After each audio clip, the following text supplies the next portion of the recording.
El horno de la palabra de Dios, la liturgia de la palabra, que está preparando y es para preparar la mesa de la Eucaristía. La mesa de la palabra, la mesa de la Eucaristía, y cuya mesa de la palabra tiene esta finalidad, que aldear un poco el corazón de cada uno de nosotros, al estilo de los discípulos de Maús, cuando van por el camino desconcertados, confusos, y Cristo se aparece en persona y les va explicando las Sagradas Escrituras. Y cuando llegan al lugar de la cena, quédate con nosotros, se les abre el corazón, los despiertan sus sentidos y se dan cuenta que es el Señor. Esta es la finalidad de la palabra de Dios, siempre en la mesa de la palabra. Despertar, diríamos, el apetito, la luz. Por eso me da un dolor tremendo y vergüenza ajena cuando veo que fieles que se dicen garabandalistas o lo que quieran, no asumen esta realidad, no viven con dignidad el sacramento de la Eucaristía. Vienen tarde, provocando todo esto. La mesa de la palabra no es mi palabra, es la palabra de Dios que proclamamos en el libro sagrado. Hoy, por ejemplo, hemos proclamado la segunda carta del apóstol San Pablo a los Corintios, una joya literaria y una joya teológica, una joya pastoral que es la carta a los Corintios. Y en esta carta a los Corintios, Pablo expresa todo el sentimiento que él tiene para vivir realmente el mensaje del Evangelio. Está preocupado porque él va a predicar a Corinto, él deja Filipos, Macedonia, toda esa zona, y allí en la comunidad de Filipos hizo una gran labor. Le querían mucho, le ayudaron a vivir, y es donde él comienza esa obra social de la comunicación de bienes, diríamos, una realidad de Cáritas, preocupados por la situación del hermano que vive el riesgo de la pobreza, que está solo y desamparado en la vida. Él les agradece esto, pero se marcha con una preocupación tremenda, porque dice que los superapóstoles que vienen detrás de él les van a despistar el mensaje del Evangelio. Él había anunciado que nos salvamos por la gracia de Cristo, y vendrán después los judíos conversos y dirán que nos salvamos por la ley de Moisés, por el cumplimiento de la circuncisión y por la realidad de las promesas de Moisés. Cuando el bueno de Pablo ha anunciado la verdad del querigma del Evangelio, es Cristo quien nos salva, es la gracia, no son las leyes de Moisés ni las leyes humanas.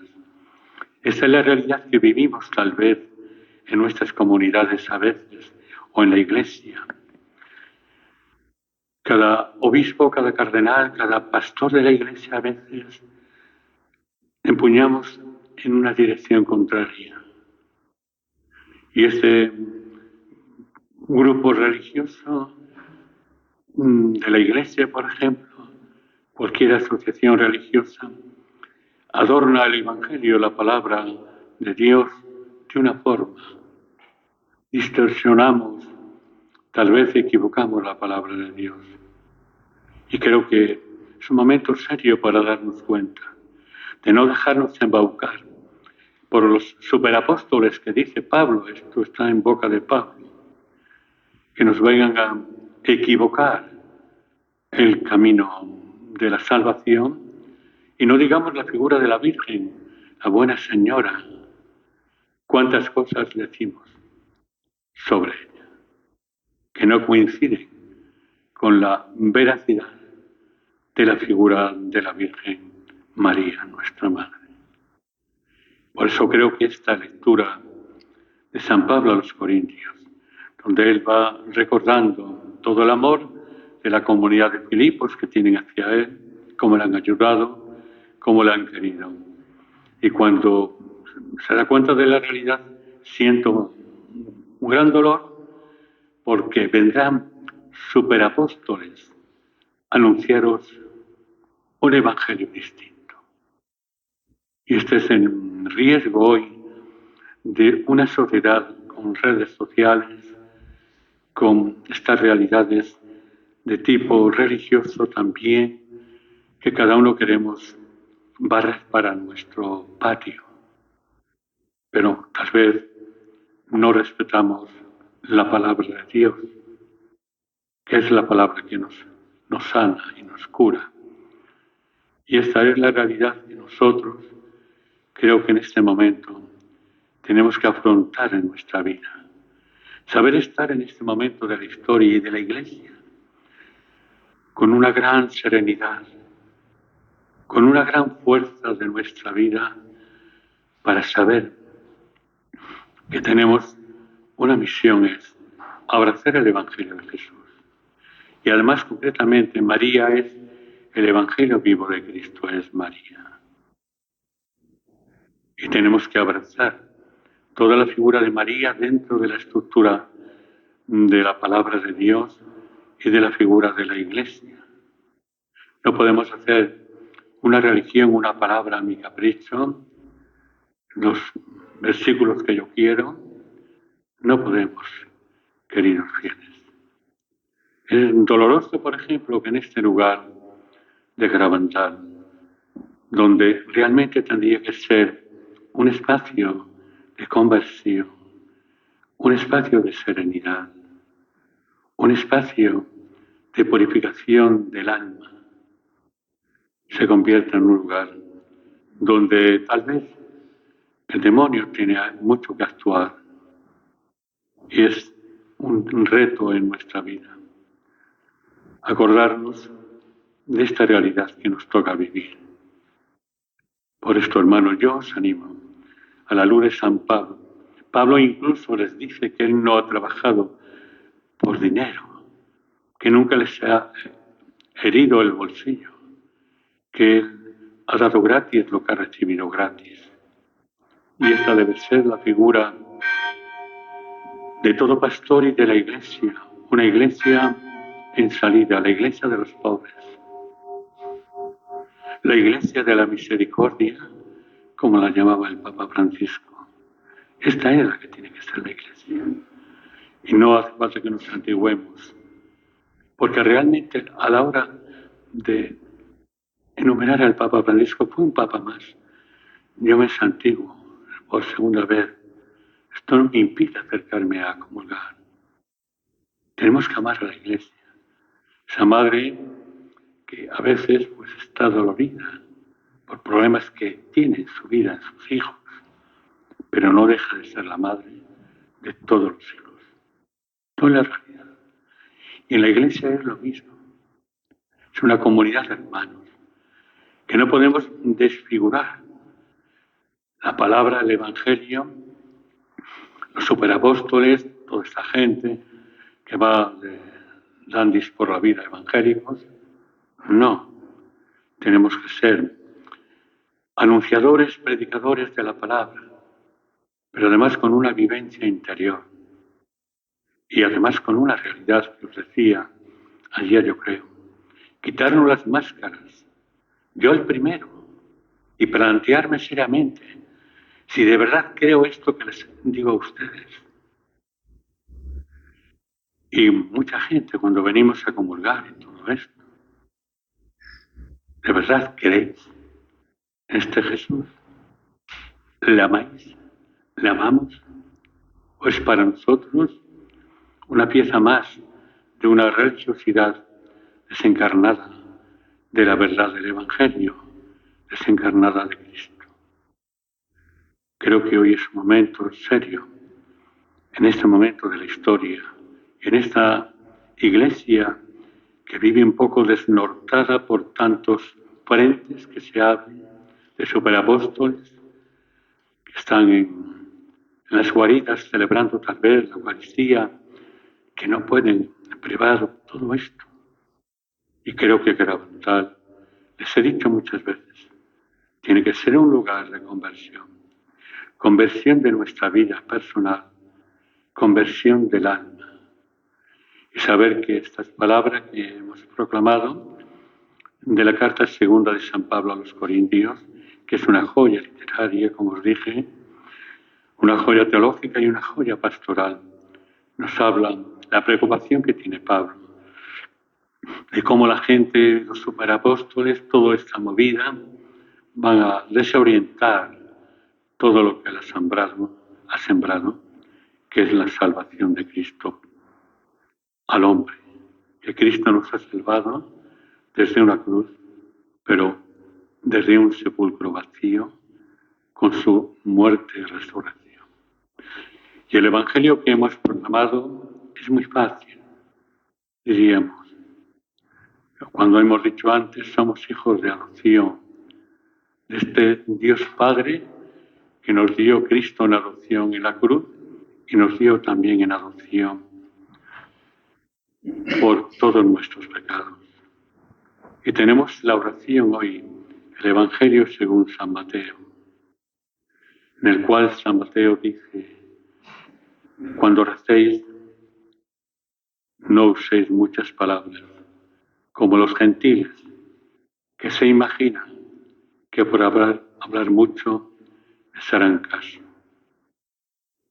Creo que durante estos días leemos capítulos 5 y 6, 7 de San Mateo, que son del Sermón de la Montaña, los dichos y palabras de Jesús, nuestro Señor. Y nos dice cómo tenemos que rezar el Padre Nuestro. Mis niños de primera comunión, tantos años, saben que el Padre Nuestro tiene 7 peticiones y que tenemos que vivir cada petición del Padre Nuestro. La primera no es petición, sino llamar a Dios Padre.